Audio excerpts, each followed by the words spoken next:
Love those wet qualifying sessions in Formula One. Some brilliant performances today in qualifying in Canada. Probably going to be dry tomorrow, but it doesn't matter. The grid will be a bit mixed up. Just brilliant by some drivers, not so brilliant by others. I think the first thing that needs to be said is that it's a great shame Charles Leclerc wasn't in there showing what he can do in the wet and the semi-wet in the Ferrari, because after FP3, Ferrari took the decision to basically change everything in terms of the power unit on his car. So he's going to be starting from the back of the grid.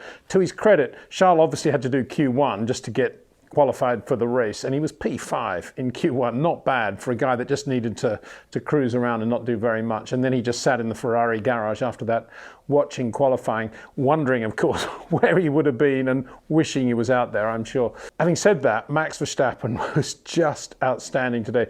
He had an excellent Friday, as I said in the video yesterday, and today, again, it all went perfectly to plan for Max. FP3 was wet and then intermediates towards the end. And of course he did what he was going to do then, didn't risk the car in any way, had a couple of moments, went out about halfway through the session as the track started to dry up a little bit. It was a bit of a groove anyway, and he finished sort of P6, P7, nothing to worry about. Fernando Alonso took the glory at the end of FP3, continuing the pace we saw yesterday, looking wonderful in the Alpine. It wasn't throwing it around, they were just graceful slides, putting the power on in the most amazingly smooth, linear way, as Fernando does. I did a Twitch live stream just a couple of days ago, and somebody asked me about Fernando and how he drives and whether he still has it at his age. And I described and remembered a moment when I sat next to him. I was lucky enough to sit next to him at Ricard one time. And it was all about the footwork and the handwork once he'd got the car into the corner and how he balances the car. And that was on full display today, both on the wets and on the intermediates. Because on the intermediates, of course, they're using the dry groove. They can't really look for their own line anywhere. But as soon as they're off that dry groove, the back end just goes. And there were some head-on shots today of Fernando coming out of the last corner, and it was almost as if he was in slow motion, but he wasn't. It was real time, and it was just absolutely perfect the way he was sliding the car. Incredible. I mean, graceful is the word that springs to mind. He just looked superb in the car. Having said all of that, we shouldn't forget that Max Verstappen was quickest in all three parts of qualifying, Q1, Q2, Q3. There was a moment in Q2 when the reds came out quite, actually induced by Sergio Perez, Max's teammate, who, as I said yesterday, has been struggling on this circuit to find what it is that makes him Sergio Perez. And in the wet, it was a question of braking late, getting on the power here, and he looked pretty average and eventually locked up and just went straight on and damaged the barrier. And as a result of that, early in Q2, they had to put out the red. Alex Albon went off as well, but he was able to get out of it, reverse out of the situation.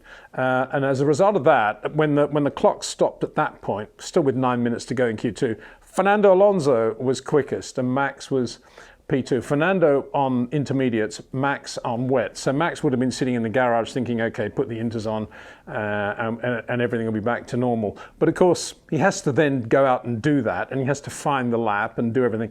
But he did all that, and he perfectly positioned the car. He was first out of the pit lane when Q2 restarted, but he wasn't in Q3. He waited a little bit just to get a little bit more dryness into the groove. Perfectly timed that as well.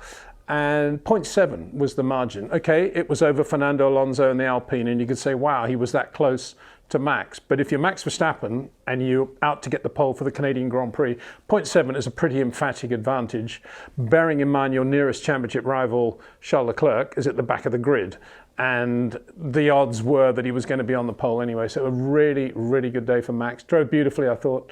And what was really nice was to see Max in the full wet using the lines that we've come to know and love that he uses in the wet, way around the outside, usually looking for the grip. Forget the apex of a normal dry line. This was Max Verstappen absolutely at his peak in a car that obviously in which he felt as one.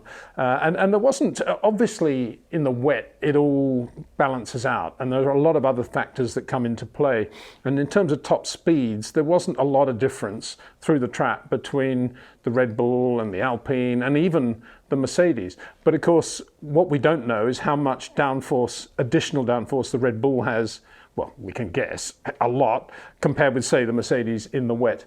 So, but it was interesting because the top speeds were relatively similar and because the track was drying all the time and because obviously offline it was all about delicacy and supple movements.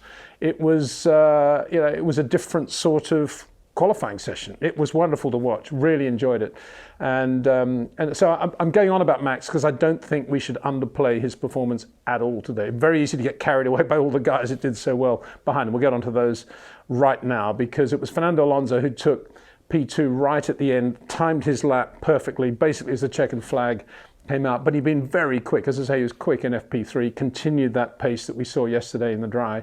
And yes, the Alpine does have top speed that it can trade for downforce, and that would have helped. But Fernando, as I say, it was very similar to Max, but a little bit more flair, by which I don't mean energy. What I mean by flair is a sort of flick at the end of the slide. It was just classic Fernando Alonso of just like a signature flick he has at the end of every slide. And indeed, still going into corners as well, as that signature slightly sharp turn-in that he has going into a chicane, which would have other drivers wondering, I'm sure, if they're watching it, how he does it, because they were doing it and they were just understeering off. Quite a few did that. Esteban Ocon a couple of times as well. And it has to be said, Fernando was 1.6 seconds quicker than Esteban Ocon in Q3, all on intermediates. Both had two sets of intermediates. They all came in the middle of Q3 for a new set.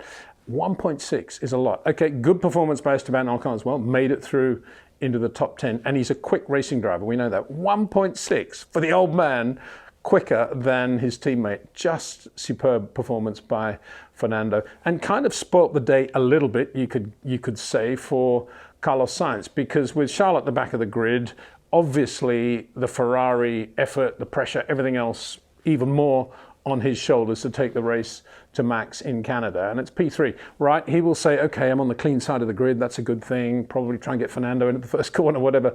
Having said that, Fernando, when asked by Jacques Villeneuve after qualifying about strategy, he said, oh yeah, just take Max off into the first corner. Take him out, pass him into the first corner, I think is what he meant. And when I was doing the live grid stuff years ago for TV, and Fernando was in Formula One then, obviously, I used to go up to Fernando quite a lot, and we had a bit of a sort of banter thing going. And I'd always ask him what his plan was. I wouldn't just say, what's your strategy? What's your plan for the first corner, Fernando? And it would either be, well, I'm going to do it on the inside or the outside. And usually he did exactly what he said he was going to do. So I'll be interested to know what he's going to do. I don't think from where he is on the grid, he's got much option other than just to try to make a really good start and be down the inside of Max and crowd Max going into turn one. And Max being in the position he's in and knowing how much Fernando will want to lead this Grand Prix, if that does happen and Fernando does make a good start from the dirty side of the grid, we'll probably let him go, I would think, knowing that, as the race pans out, he should be able to beat an Alpine around Canada. But that's for tomorrow. That's in the dry. In the meantime, Fernando takes the glory of P2 and Carlos Sainz P3. He was really quick, but he kind of blew it on the last sector coming into the chicane. Went a little bit too quick, got a little bit too sideways, and had to come out of the power a bit more than he should. And then he was slightly offline for the exit of that last chicane, which meant he had a little bit too much oversteer. But I've got to say, his car control as well. If he hits on an average lap, he's hitting the apex curb pretty hard on exit, and the back end sort of doing that on the Ferrari, and he's getting the correction on just beautifully. I mean, all Grand Prix drivers worth their salt should be able to do that. But it's nice to watch Carlos Sainz because ever since he's been in Formula One, it's always been in the back of one's mind that, yeah, in the wet, this guy's going to be brilliant. And we haven't really yet seen that in a sort of Max Verstappen, Lewis Hamilton, Charles Leclerc sort of way. But today he wasn't bad at all. Although you'd have to say that in that Ferrari, really, he should have beaten his Spanish countryman and mentor, Fernando Alonso. But anyway, P3, so Ferrari won't be too upset about that. And Charles, of course, at the back of the grid. P4, if you please. And it's kind of a shame that he was third, actually, with about 3 seconds to go. And then everybody gazumped him. Was Lewis Hamilton, the 7 times world champion, who all day had been, I don't know, 0.2, 0.3, every time they went out, slower than his teammate George Russell. Irritating for sure for Lewis to see that every time. We'd be following Lewis and he'd be purple in sector 1 because he was out first. And you think, wow, this is going to be pretty good, maybe. And then immediately behind him, George would then go purple in sector 1. Then Lewis would go purple sector 2. And then George would go purple sector 2. It was always 1 or 2 tenths. But it was Lewis in the end who got that P4 because I think George knew that he was in there potentially for a top 3 position, and he would. He was driving. I mean, George Russell got the absolute maximum from that Mercedes. There are lots of beautiful straight line exits. There are the occasional bounce over a curb, land, and massive power slide on the right rear, perfectly held. Just amazing to watch George. Every time you see George Russell, it looks as if he's making that Mercedes look like a kart to me. He drives it like a kart, which is not in any way a criticism. It's just, wow, how does he do that? He just manhandles it. And everything is quite sharp, but everything is perfect with George. It's just amazing. So I think he felt, yeah, I can get P3, P4 here, but I'm going to take a risk. I've got the talent. I'm going well. I'm going to put slicks on right at the end. He's the only guy that did that. And it was wet offline, and he did go off at turn 2, I think it was. Yeah, turn 2. And he dropped down the order right at the end. But the interesting thing is that he went off at turn 2 right in front of Lewis. So Lewis, as he's going through turn 2, which is the hairpin, he's seeing George off on the grass. This is Lewis's last lap. And I'm only imagining here, but I said to myself, this is going to be a good lap from Lewis for sure, because George has just gone off. And it was, it was the best lap Lewis had put together all weekend, and it was almost P3. And that would have given him confidence. Of course, he'll be in the garage now thinking, well, George was so confident he was going on to slicks, but I am P4.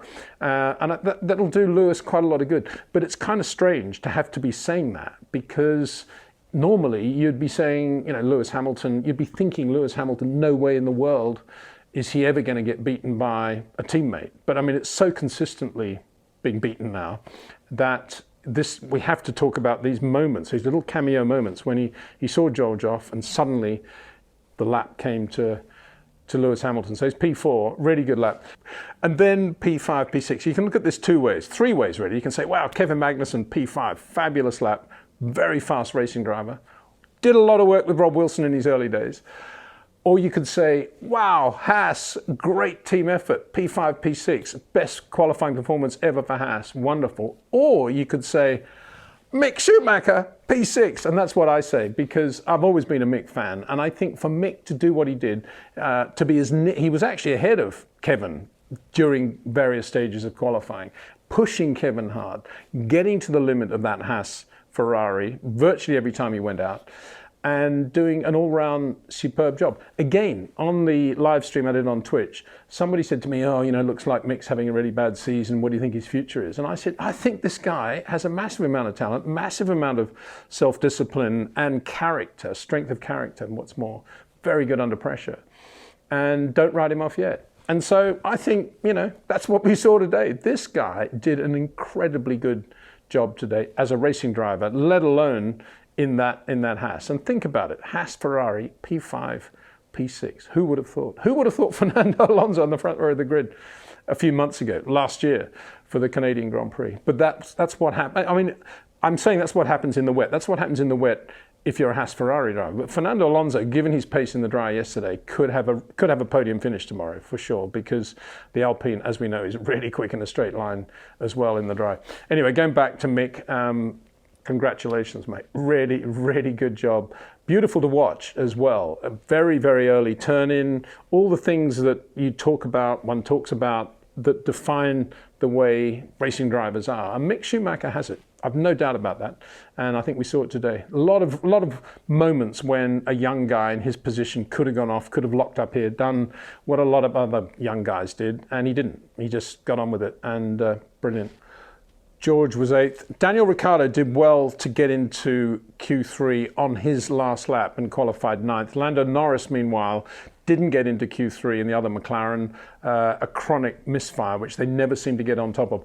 Quite an unusual thing these days, particularly with the Mercedes engine, have so much trouble to get the thing to run, but they never did, and so Lando never got through to Q3. Daniel did, so he'll feel good. That's a little bit of a confidence boost, another confidence boost for Daniel as well. And we all know what he can do around Canada if the situation falls apart and there's somebody there that needs to go down the middle and take advantage of it. So yeah, he'll be happy with that one.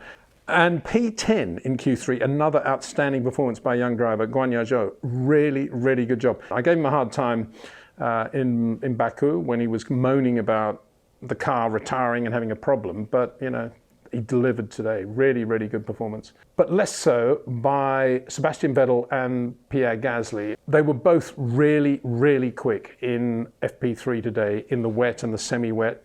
And probably that was the reason they did what they did in qualifying. There was P2 and P3 in FP3 this morning behind Fernando Alonso. Both really quick, both very quick drivers in the wet anyway, as we know. But both of them in Q1, unlike anybody else except Lance Stroll, who did the same thing also, so it's the two Aston Martins and Gasly, came in for a new set of wets while the track was still pretty wet, and went out on that new set with 5 minutes to go, with basically one lap to do. And what was happening at that point was that the wets were losing some of their grooves and were picking up a little bit of grip for everybody else who'd stayed out there doing 7, 8, 10 laps in some cases.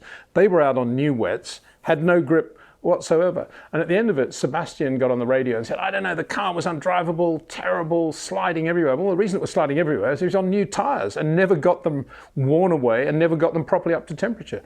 And that was a massive mistake to come in and put that second set on. And you thought, you know, given everything they did in FP3, you imagine that they would have gone on top of that specific problem in FP3. Otherwise, what was FP3 all about if it wasn't learning about things like that? But a really bad day for Aston Martin, because Lance Stroll didn't get out of Q1 either, and therefore neither Canadian driver in the Canadian Grand Prix got into Q2. And Pierre Gasly, very disappointing for Pierre Gasly, because he's another really quick driver in the wet. As I say, he was very, very fast in FP3. But he also, or the team, made that mistake to bring him in for a new set in Q1. So big shame, great shame for him.